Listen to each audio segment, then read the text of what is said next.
여러분, 기도는 하는데 왜 아무 일도 안 일어나는 걸까요? 매일 아침 무릎을 꿇습니다. 간절히 부르짖습니다. 눈물로 호소합니다. 그런데 하늘은 침묵합니다. 시간이 지나도 상황은 그대로입니다. 기도는 계속되지만 응답은 보이지 않습니다. 이런 경험 낯설지 않으시지요? 어떤 분은 더 열심히 기도하려 했습니다. 새벽 시간을 늘리고 금식을 더합니다. 또 어떤 분은 지쳐서 기도를 멈춥니다. 보이지 않는 벽 앞에서 무기력해집니다. 기도가 막혔다고 느낍니다. 그런데 저는 오늘 이 말씀을 전하고 싶습니다. 문제는 기도의 양이 아니라는 것을 말입니다. 벽을 더 세게 밀어붙인다고 해서 길이 열리지 않습니다. 우리에게 필요한 것은 다른 접근입니다. 벽을 밀지 마십시오. 말씀으로 금을 내십시오. 기도가 막혔을 때 우리는 말씀을 선포로 전환해야 합니다. 간구를 선언으로 바꿔야 합니다. 부탁을 믿음의 고백으로 재정렬해야 합니다. 이것이 오늘 제가 여러분과 나누려는 핵심입니다. 성경은 7개의 분명한 응답 구절을 우리에게 주었습니다. 로마서, 요한복음, 빌립보서, 예레미야, 마가복음, 시편, 이사야에 걸쳐 있는 이 구절들은 단순한 위로가 아닙니다. 이것은 영적 무기입니다. 이것은 현재형 선포문입니다. 오늘 저는 이 7구절을 여러분이 지금 이 자리에서 바로 따라 할 수 있게 만들어 드리겠습니다. 아침에 일어나자마자 불안이 올라올 때, 밤에 잠들기 전에 여러분이 즉시 적용할 수 있는 실제적인 선포문으로 재구성하겠습니다. 걱정을 나열하는 대신 약속을 선포하십시오. 문제를 반복하는 대신 말씀을 고정하십시오. 기도는 말씀에 근거한 선포로, 믿음의 시제 고정으로, 그리고 순복으로 회복됩니다. 지금부터 시작하겠습니다. 응답의 문이 열립니다. 여러분, 우리는 기도가 막혔다고 느낄 때 우리는 더 많은 말을 준비하려 합니다. 무슨 말을 어떻게 해야 하나님께 닿을까 고민합니다. 그런데 성경은 정반대를 말합니다. 로마서 8장 26절에서 27절 말씀입니다. 이와 같이 성령도 우리의 연약함을 도우시나니 우리는 마땅히 빌바를 알지 못하나 오직 성령이 말할 수 없는 탄식으로 우리를 위하여 친히 간구하시느니라. 마음을 감찰하시는 이가 성령의 생각을 이는 성령이 하나님의 뜻대로 성도를 위하여 간구하심이니라. 여러분, 이 말씀을 천천히 되새겨 보십시오. 우리는 빌바를 알지 못합니다. 무엇을 어떻게 구해야 할지 모릅니다. 이것은 부끄러운 일이 아닙니다. 이것은 우리의 정직한 상태입니다. 그런데 바로 그 순간 성령께서 우리를 위하여 친히 간구하십니다. 말할 수 없는 탄식으로 중보하십니다. 하나님의 뜻대로 우리를 대신해 기도하십니다. 이것은 과거의 일이 아닙니다. 지금 이 순간에도 일어나고 있는 현재의 사실입니다. 응답이 더디다고 느껴질 때 우리는 더 열심히 말하려 애씁니다. 더 좋은 표현을 찾으려 합니다. 더 간절한 어조로 호소하려 합니다. 그러나 기도의 시작은 내가 무엇을 말하느냐가 아니라 성령께서 지금 무엇을 하고 계시느냐를 인정하는 것입니다. 새벽 책상 앞에 앉아 있을 때, 조용한 방 안에서 무릎 꿇을 때, 먼저 이것을 인정하십시오. 성령께서 지금 나를 위해 간구하고 계십니다. 내가 말을 잇지 못해도, 내가 무엇을 구해야 할지 몰라도 성령께서 하나님의 뜻대로 나를 위해 기도하고 계십니다. 이것을 믿음으로 선포하십시오. 지금 이 자리에서 입으로 고백하십시오. 지금 성령께서 나를 위하여 하나님의 뜻대로 친히 간구하십니다. 이 선포문을 아침마다 반복하십시오. 기도를 시작하기 전에 먼저 이것을 입 밖으로 내십시오. 내가 무엇을 말하기 전에 성령께서 이미 일하고 계심을 인정하는 것. 이것이 응답의 첫 번째 열쇠입니다. 오늘 아침 출근길에서도 업무를 시작하기 전에도 이 사실을 기억하십시오. 내가 말을 준비하느라 애쓰는 동안에도 성령께서는 쉬지 않고 나를 위해 중보하고 계십니다. 기도의 벽은 내 말의 부족함이 아니라 성령의 도우심을 인정하지 않는 데서 생겼는지 모릅니다. 지금 이 순간부터 성령의 현재적 중보를 믿음으로 고백하십시오. 여러분, 우리는 종종 기도를 내 책임으로만 여깁니다. 내가 더 열심히, 내가 더 간절히, 내가 더 오래 기도해야 한다고 생각합니다. 그러나 성경은 기도가 혼자 하는 일이 아니라고 말합니다. 성령께서 함께 하십니다. 우리의 연약함을 아시고 도우십니다.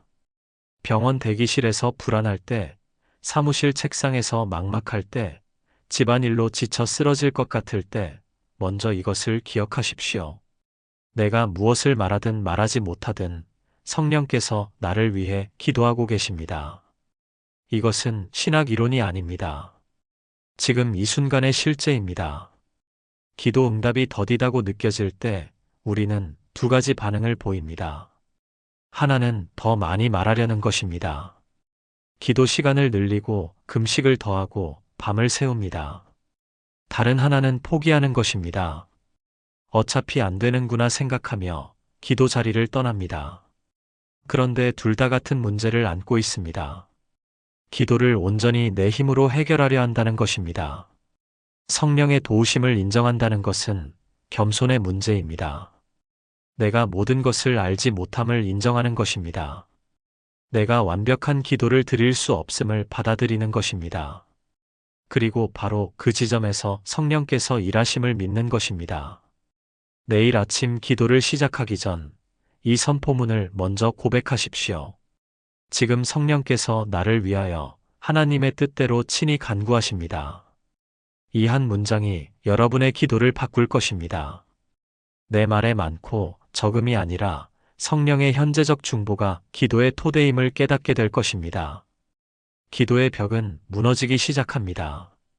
우리는 기도할 때 종종 내 말의 양이나 열심으로 하나님을 설득하려 합니다.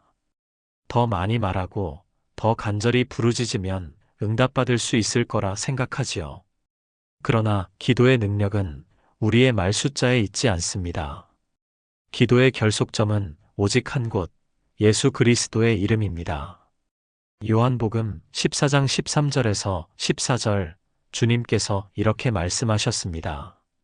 너희가 내 이름으로 무엇을 구하든지 내가 행하리니 이는 아버지로 하여금 아들을 인하여 영광을 얻으시게 하려 함이라. 내 이름으로 무엇이든지 내게 구하면 내가 행하리라. 이 말씀의 핵심은 명확합니다. 행하시는 분은 예수님이십니다. 우리가 아닙니다.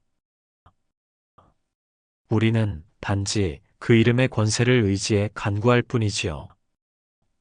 예수의 이름으로 구한다는 것은 단순히 기도 끝에 그분의 이름을 덧붙이는 것이 아닙니다. 내가 그분의 권위 아래 서 있음을 인정하고 그분의 뜻과 성품에 의탁해 구하는 것입니다. 많은 성도들이 자신의 기도가 부족하다고 자책합니다. 말을 더 잘했어야 했는데, 더 간절했어야 했는데 하며 스스로를 채찍질합니다. 하지만 기도는 우리의 웅변대회가 아닙니다. 기도의 권위는 처음부터 끝까지 예수 그리스도께 있습니다.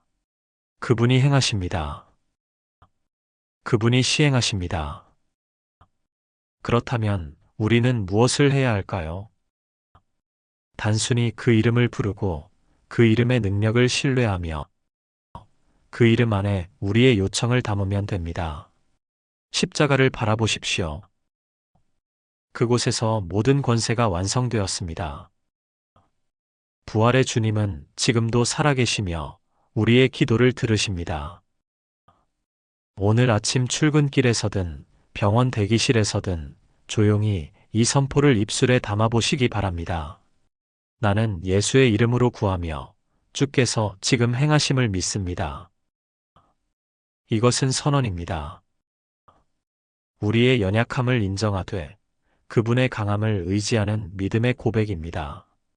예수의 이름은 하늘과 땅의 모든 권세를 지니신 이름입니다. 그 이름 앞에 어둠은 물러가고 그 이름 안에서 응답이 일어납니다. 여러분의 기도 제목이 무엇이든 오늘 그것을 예수의 이름 안에 담으십시오. 그분이 시행하십니다. 그분이 행하십니다. 그 약속은 지금도 살아 있습니다. 기도의 권세는 우리가 얼마나 영적으로 성숙했느냐에 달려있지 않습니다. 우리의 신앙 연수나 성경 지식의 깊이에서 나오는 것도 아닙니다. 오직 예수 그리스도의 이름, 그 자체가 권세입니다. 간 믿음을 시작한 새신자도 오랜 세월 주님을 섬긴 성도도 동일하게 이 이름의 권세 안에 서 있습니다. 사도행전을 보면 베드로와 요한이 성전 미문에서 앉은 뱅이를 만납니다. 그들에게는 은도 금도 없었습니다. 하지만 그들은 가진 것을 주었습니다. 나사렛 예수 그리스도의 이름으로 일어나 걸으라. 그 순간 38년 된 병자가 일어났습니다. 이름의 권세가 나타난 것입니다. 우리도 마찬가지입니다. 우리에게 은도 금도 없을 수 있습니다. 능력도 지혜도 부족할 수 있습니다.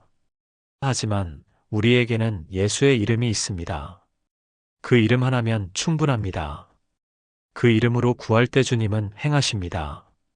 그렇다면 예수의 이름으로 구한다는 것은 구체적으로 무엇일까요? 첫째, 그분의 뜻과 일치되게 구하는 것입니다. 내 욕심이나 편의가 아니라 하나님 나라의 영광을 위해 구하는 것이지요. 둘째, 그분의 성품을 신뢰하며 구하는 것입니다. 주님은 선하시고 신실하신 분이십니다. 그분은 우리에게 좋은 것을 주기 원하십니다. 셋째, 그분의 십자가 공로를 의지하는 것입니다. 우리가 담대히 은혜의 보좌 앞에 나아갈 수 있는 이유는 예수님의 피가 우리를 의롭다 하셨기 때문입니다. 그 피의 공로로 우리는 하나님 앞에 설 수 있습니다. 오늘 여러분이 구하는 것이 무엇입니까? 가정의 회복입니까? 자녀의 문제입니까? 건강의 치유입니까? 재정의 돌파구입니까? 그것이 무엇이든 예수의 이름으로 구하십시오. 내 열심으로 밀어붙이지 마십시오. 그분의 이름을 의탁하고 그분이 행하실 것을 기다리십시오. 나는 예수의 이름으로 구하며 주께서 지금 행하심을 믿습니다. 이 선포를 오늘 하루 입술에 담고 사십시오. 우리는 살아가면서 수많은 염려와 마주합니다. 내일 일을 걱정하고 자녀 문제로 마음 졸이고 건강검진 결과를 기다리며 불안해합니다. 통장 잔고를 확인할 때마다 한숨이 나오고 직장에서의 관계 때문에 잠 못 이루는 밤도 있습니다. 염려는 우리 삶에 너무나 익숙한 동반자가 되어버렸습니다. 그런데 성경은 놀라운 명령을 내립니다. 빌립보서 4장 6절에서 7절입니다. 아무것도 염려하지 말고 오직 모든 일에 기도와 간구로 너희 구할 것을 감사함으로 하나님께 아뢰라. 그리하면 모든 지각에 뛰어난 하나님의 평강이 그리스도 예수 안에서 너희 마음과 생각을 지키시리라. 아무것도 염려하지 말라. 이 말씀이 처음에는 비현실적으로 들릴 수 있습니다. 어떻게 아무것도 염려하지 않을 수 있단 말입니까? 하지만 주님은 불가능한 명령을 주시지 않습니다. 이 말씀에는 방법이 함께 제시되어 있습니다. 바로 기도와 간구, 그리고 감사함으로 하나님께 아뢰는 것입니다. 여기서 핵심은 세 가지 요소입니다. 첫째는 기도입니다. 일반적인 기도, 하나님과의 대화입니다. 둘째는 간구입니다. 구체적인 필요를 아뢰는 것입니다. 셋째는 감사입니다. 아직 응답받지 못한 상황에서도 하나님을 신뢰하며 감사하는 것이지요. 많은 성도들이 염려할 때 더 많은 염려를 끌어안습니다. 한 가지 걱정이 10가지 걱정을 낳고 밤새 이불을 뒤집어 쓰고 최악의 시나리오를 그립니다. 하지만 하나님은 다른 방법을 제시하십니다. 염려가 올라올 그 순간 그것을 기도로 전환하라는 것입니다. 병원 대기실에 앉아 검사 결과를 기다릴 때입니다. 불안이 밀려옵니다. 바로 그 순간 염려를 붙잡고 하나님께 아뢰십시오. 주님, 이 두려움을 아뢰입니다. 제 건강을 주님 손에 맡깁니다. 그리고 감사하십시오. 지금까지 살게 하신 은혜, 숨쉬게 하신 은혜, 이 자리까지 인도하신 은혜를 감사하십시오. 가계부를 펼쳐놓고 한숨이 나올 때입니다. 이번 달은 또 어떻게 버텨야 하나 걱정이 앞섭니다. 바로 그때 염려를 내려놓고 기도로 전환하십시오. 주님, 이 재정 문제를 아뢰입니다. 주께서 공급하실 것을 믿습니다. 그리고 감사하십시오. 오늘 먹을 양식 주신 것, 지붕 있는 집 주신 것, 지금까지 인도하신 모든 순간을 감사하십시오. 그러면 어떤 일이 일어납니까? 하나님의 평강이 우리 마음과 생각을 지킵니다. 이 평강은 모든 지각에 뛰어납니다. 이성으로 설명할 수 없는 평안입니다. 상황은 그대로인데 마음이 고요해집니다. 환경은 변하지 않았는데 두려움이 사라집니다. 이것이 하나님의 평강입니다. 오늘 여러분에게 선포할 문장이 있습니다. 염려를 내려놓고 감사함으로 아뢰오니 그리스도 예수 안의 평강이 내 마음과 생각을 지킵니다. 불안이 올라올 때마다 이 선포를 입술에 담으십시오. 염려를 평강으로 교환하는 훈련입니다. 기도와 간구와 감사, 이 세 가지가 염려의 수비 라인을 세웁니다. 오늘 하루 염려 대신 감사를 선택하십시오. 기도 응답이 더딜 때 우리는 좌절합니다. 하나님께서 정말 내 기도를 들으시는 걸까? 내가 뭔가 잘못해서 응답이 막힌 건 아닐까? 이런 의심이 마음을 파고듭니다. 그럴 때 우리에게 필요한 것은 하나님의 명확한 약속입니다. 예레미야 33장 3절, 주님께서 이렇게 말씀하십니다. 너는 내게 부르짖으라. 내가 내게 응답하겠고 내가 알지 못하는 크고 비밀한 일을 내게 보이리라. 이 말씀은 세 가지 명확한 요소로 구성되어 있습니다. 첫째, 명령입니다. 너는 내게 부르짖으라. 둘째, 약속입니다. 내가 내게 응답하겠고. 셋째, 초과 은혜입니다. 내가 알지 못하는 크고 비밀한 일을 내게 보이리라. 부르짖으라는 명령은 단순한 기도 이상을 의미합니다.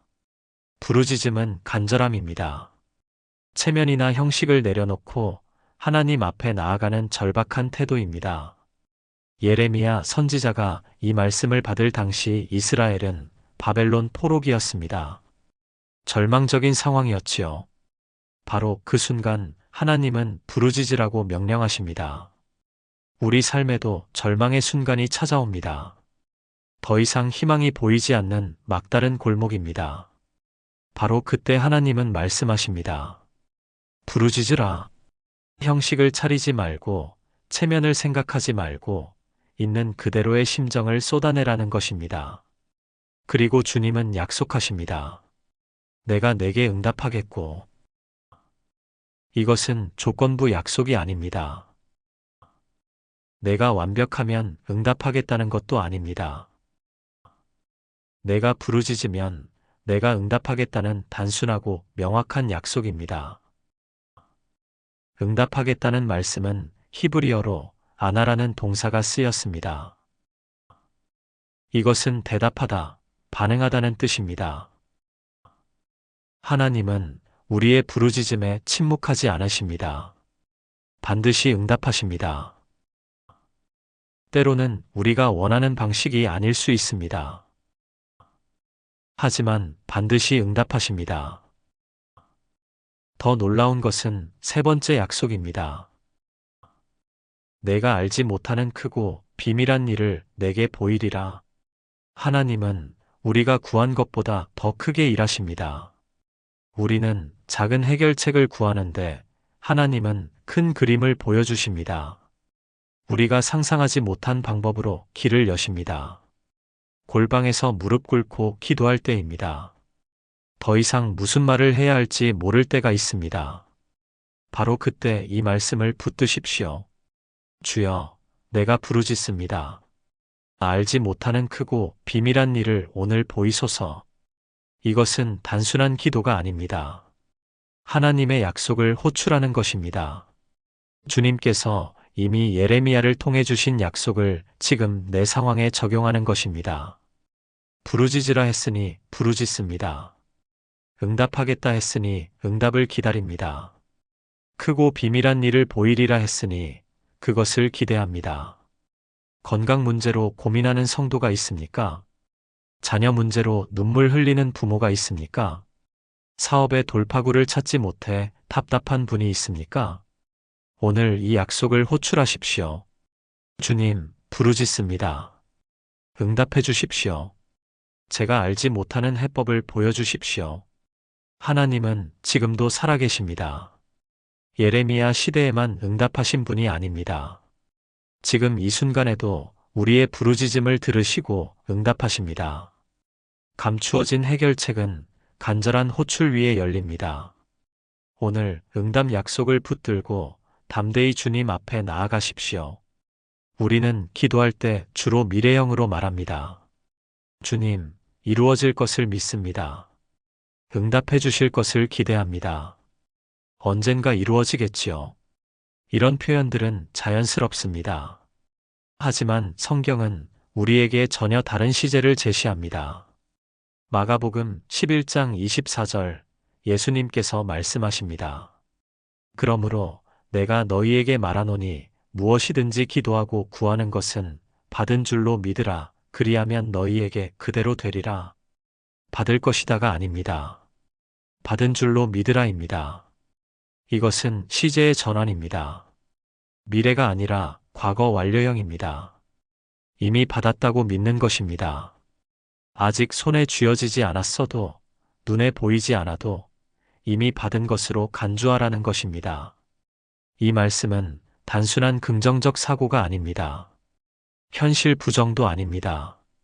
이것은 하나님의 약속을 현실보다 더 확실한 것으로 받아들이는 믿음의 자세입니다. 하나님께서 약속하셨다면 그것은 이미 이루어진 것이나 다름없다는 확신입니다. 히브리서 11장 1절은 이렇게 말합니다. 믿음은 바라는 것들의 실상이요 보지 못하는 것들의 증거니. 믿음은 미래를 현재로 당겨옵니다. 보이지 않는 것을 이미 있는 것처럼 붙듭니다. 이것이 믿음의 본질입니다. 그렇다면 우리는 어떻게 이 시제를 고정할 수 있을까요? 첫째, 입술의 고백을 바꾸는 것입니다. 이루어지기를 바랍니다가 아니라 이미 받았습니다로 고백하는 것입니다. 둘째, 행동을 믿음에 맞추는 것입니다. 받은 사람처럼 준비하고 받은 사람처럼 감사하는 것입니다. 새벽에 일어나 기도할 때입니다.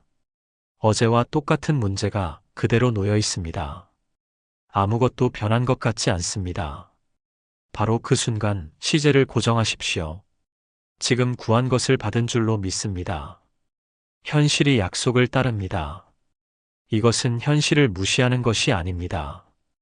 오히려 하나님의 약속이 현실보다 더 견고하다는 것을 선포하는 것입니다. 환경은 아직 변하지 않았지만 하나님의 말씀은 변함이 없습니다. 상황은 그대로지만 약속은 이미 확정되어 있습니다.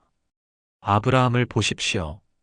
그는 100세의 아들을 약속받았습니다. 아내 사라는 90세였습니다. 육신적으로 불가능한 상황이었습니다. 하지만 아브라함은 바랄 수 없는 중에 바라고 믿었습니다. 그는 약속을 받은 줄로 믿었고 결국 이삭이 태어났습니다. 우리도 마찬가지입니다. 지금 내 상황이 절망적으로 보일 수 있습니다. 의학적으로 불가능하다는 진단을 받았을 수도 있습니다.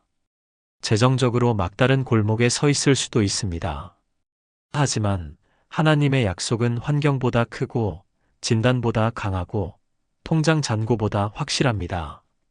두 손을 펴서 비우십시오. 그리고 이미 받은 것처럼 감사하십시오. 아직 보이지 않아도 괜찮습니다. 아직 만져지지 않아도 괜찮습니다. 하나님의 때에 모든 것이 드러날 것입니다. 우리는 단지 믿음의 시제를 고정하면 됩니다. 오늘 여러분이 구한 것이 무엇입니까? 치유입니까? 회복입니까? 돌파구입니까? 그것을 미래형으로 기도하지 마십시오. 이미 받은 줄로 믿으십시오. 지금 구한 것을 받은 줄로 믿습니다. 현실이 약속을 뒤따릅니다. 이것이 믿음입니다. 이것이 하나님을 기쁘시게 하는 태도입니다. 시제를 고정하십시오. 미래가 아니라 과거 완료형으로 기도하십시오. 하나님의 약속은 이미 이루어진 것입니다. 이제 현실이 그 약속을 따라올 차례입니다. 우리 인생에는 피할 수 없는 환난의 순간들이 찾아옵니다. 갑작스러운 질병, 예상치 못한 사고, 경제적 위기, 관계의 파탄. 이런 순간들 앞에서 우리는 무력감을 느낍니다. 내 힘으로는 어찌할 수 없는 상황, 그것이 환난입니다. 시편 50편 15절 하나님께서 말씀하십니다. 환난 날에 나를 부르라. 내가 너를 건지리니 내가 나를 영화롭게 하리로다. 이 말씀은 세 단계로 구성되어 있습니다. 첫째, 환난 날입니다. 하나님은 환난이 없을 것이라고 말씀하지 않으십니다. 오히려 환난 날이 올 것을 전제하십니다. 둘째, 나를 부르라입니다. 환난 속에서 해야 할 일은 명확합니다. 하나님을 부르는 것입니다. 셋째, 내가 너를 건지리니입니다. 구출의 약속이 주어집니다. 그리고 마지막 문장이 중요합니다. 내가 나를 영화롭게 하리로다. 환난과 구출의 과정은 결국 하나님의 영광을 드러내기 위한 것입니다. 우리가 위기에서 건진받을 때 사람들은 우리의 능력이 아니라 하나님의 능력을 보게 됩니다. 많은 성도들이 환난 날에 하나님을 부르는 것을 주저합니다. 이런 작은 일로 하나님을 귀찮게 해도 될까? 이것은 내가 감당해야 할 문제가 아닐까? 하나님은 더 큰 일들로 바쁘실 텐데. 이런 생각들이 기도를 막습니다. 하지만 하나님은 명령하십니다. 환난 날에 나를 부르라. 이것은 권유가 아니라 명령입니다. 하나님은 우리가 환난 중에 당신을 찾기를 원하십니다. 그것이 우리에게도 유익하고 하나님께도 영광이 됩니다. 욥을 생각해 보십시오. 그는 하루아침에 모든 것을 잃었습니다. 재산, 자녀, 건강까지 다 잃었습니다. 그야말로 극한의 환난이었습니다. 하지만 욥은 하나님을 저주하지 않았습니다. 오히려 주신 이도 여호와시요 거두신 이도 여호와시니 여호와의 이름이 찬송을 받으실지니이다 라고 고백했습니다. 욥의 이야기는 환난이 끝이 아니라는 것을 보여줍니다. 하나님은 욥의 나중을 처음보다 더 복되게 하셨습니다. 환난은 통과하는 과정입니다. 그 과정에서 우리는 하나님의 신실하심을 경험하게 됩니다. 어두운 복도를 걷는 것 같은 순간이 있습니까? 앞이 보이지 않고 두려움만 가득한 시간입니까? 바로 그때 이 약속을 붙드십시오. 환난 중에 주를 부르오니 주께서 나를 건지시며 내가 주를 영화롭게 하겠습니다. 이것은 담대한 선포입니다. 아직 건짐을 받지 못했어도, 아직 출구가 보이지 않아도 하나님께서 반드시 건지실 것을 믿고 선포하는 것입니다. 그리고 그 구출의 영광을 하나님께 돌리겠다고 미리 다짐하는 것입니다. 병상에 누워있는 성도가 있습니까? 사업의 파산 위기에 직면한 분이 있습니까? 가정의 붕괴를 막으려 애쓰는 부부가 있습니까? 오늘 이 약속을 선포하십시오. 환난은 훈련장입니다. 신뢰를 배우는 교실입니다. 다니엘의 세 친구를 보십시오. 그들은 풀무불 앞에 섰습니다. 왕은 그들에게 우상에게 절하지 않으면 불 속에 던지겠다고 위협했습니다. 그들의 대답은 놀라웠습니다. 우리가 섬기는 하나님이 우리를 건지실 것이라고 믿습니다. 그러나 그렇지 않을지라도 우리는 왕의 신상에게 절하지 않겠나이다. 이것이 진정한 신뢰입니다. 하나님께서 건지실 것을 믿되 설령 그렇지 않더라도 하나님을 신뢰하겠다는 결단입니다. 결과를 조건으로 달지 않는 믿음입니다. 그리고 하나님은 그들을 건지셨습니다. 불 속에서도 머리카락 하나 그을리지 않게 하셨습니다. 환난은 우리를 파괴하려는 것이 아닙니다. 오히려 우리의 믿음을 정죄하고 하나님의 능력을 드러내는 무대입니다. 구출의 영광은 하나님께 돌아갑니다. 오늘 환난 중에 있다면 주님을 부르십시오. 그분은 반드시 건지십니다. 그리고 그 간증을 통해 하나님의 이름이 높임받을 것입니다. 그렇습니다. 사랑하는 성도 여러분, 이 약속은 단순한 위로의 말씀이 아닙니다. 이것은 하나님께서 우리와 맺으신 언약입니다. 계약서입니다. 여러분, 혹시 지금 이런 생각하고 계시지 않습니까? 목사님, 저는 이미 하나님을 불렀는데도 아직 아무 변화가 없습니다. 기도했는데도 상황은 그대로입니다. 정말 하나님께서 제 기도를 들으시는 걸까요? 저는 이 질문을 너무나 잘 압니다. 많은 성도들이 이 고민 속에서 방황합니다.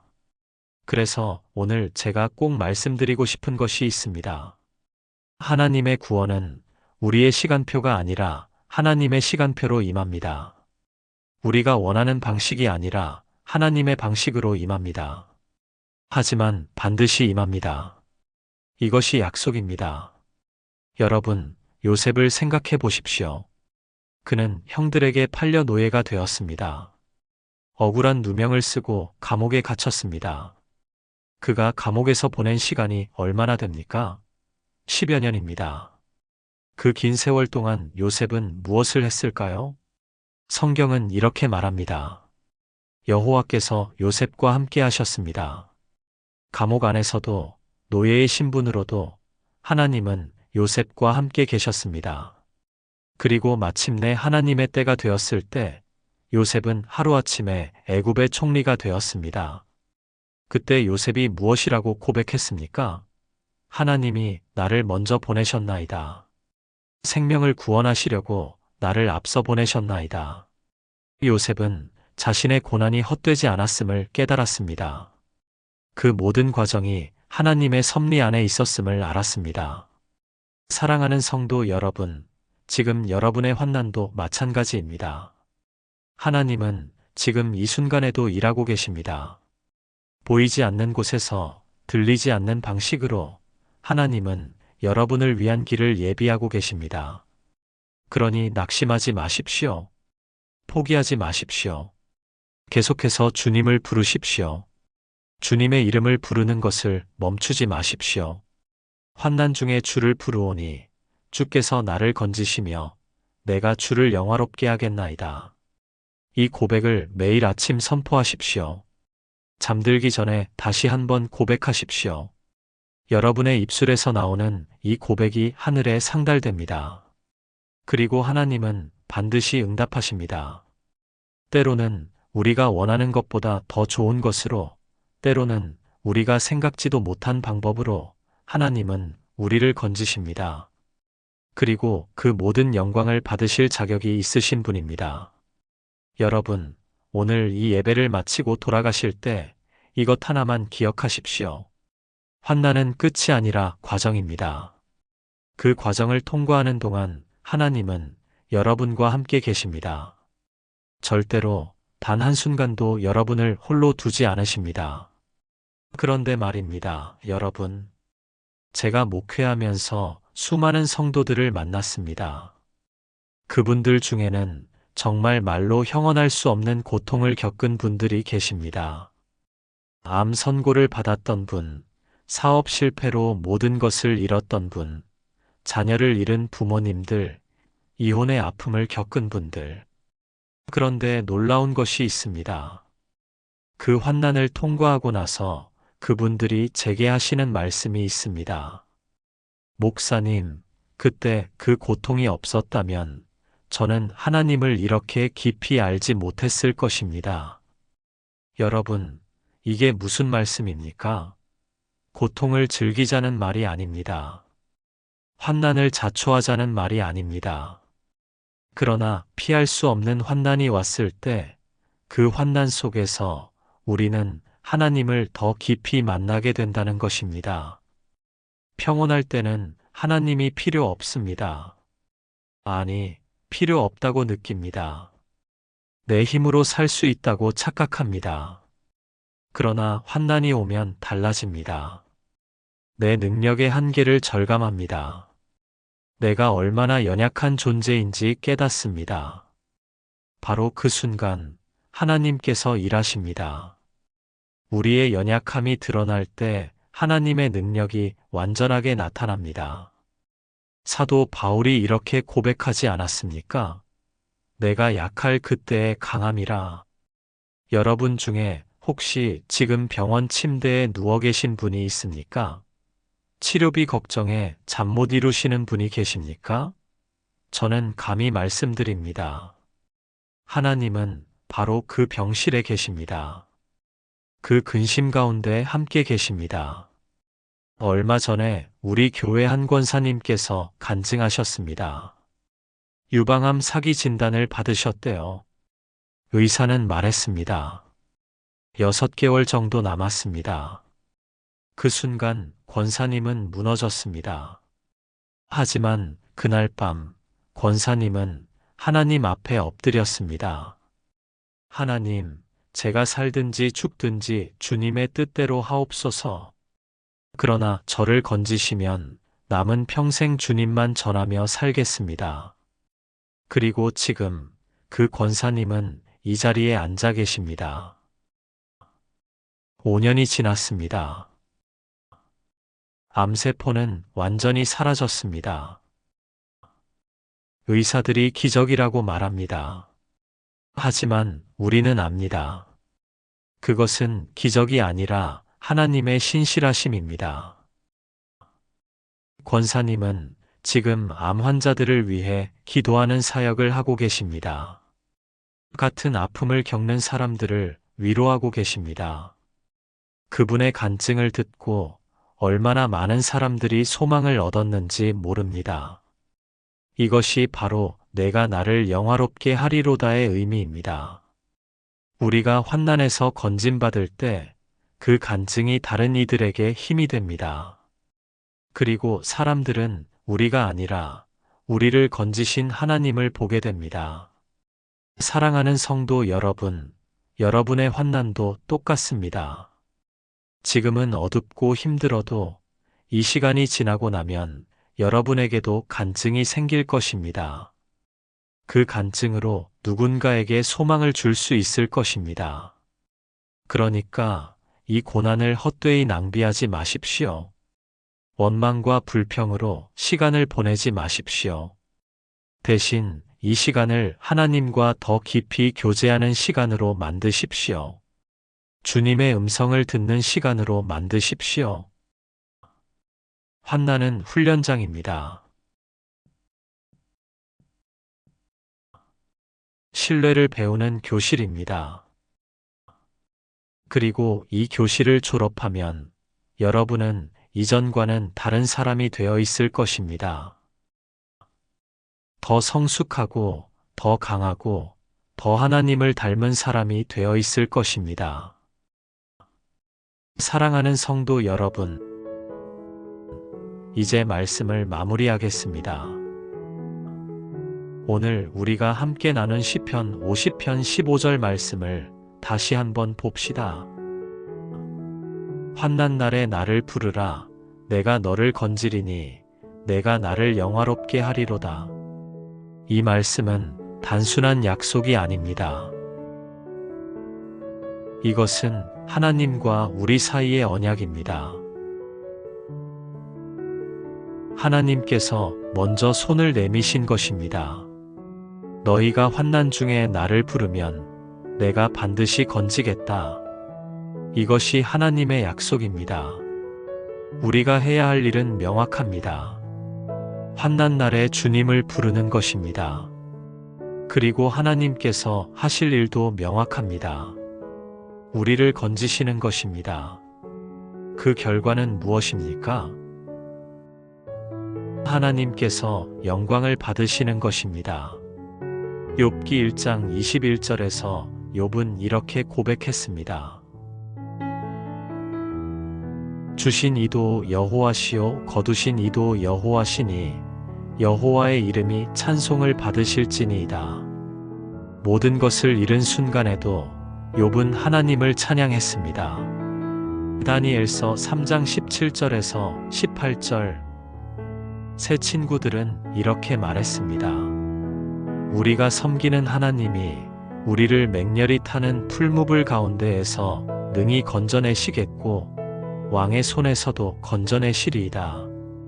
그렇게 하지 아니하실지라도 왕이여 우리가 왕의 신들을 섬기지도 아니하고 왕이 세우신 금 신상에게 절하지도 아니할 줄을 아옵소서. 이것이 진정한 믿음입니다. 하나님께서 건지실 것을 믿되 설령 그렇지 않더라도 하나님만 섬기겠다는 결단입니다. 여러분, 오늘 이 자리에서 결단하십시오. 환난이 와도 하나님을 신뢰하겠다고 결단하십시오. 어떤 상황에서도 주님을 부르겠다고 결단하십시오. 그리고 건짐받은 후에는 그 영광을 오직 하나님께만 돌리겠다고 결단하십시오. 지금 이 순간에도 환난 중에 있는 성도들이 계십니다. 병상에 계신 분들, 경제적 어려움을 겪는 분들, 가정의 위기를 맞은 분들, 관계의 단절로 고통받는 분들, 여러분 모두를 위해 함께 기도하겠습니다. 머리를 숙이고 눈을 감아주시기 바랍니다. 함께 기도하겠습니다. 사랑과 긍휼이 풍성하신 하나님 아버지, 오늘 이 시간 주님 앞에 나아온 우리를 불쌍히 여겨주옵소서. 하나님, 지금 이 순간에도 환난 중에 있는 주님의 자녀들이 있습니다.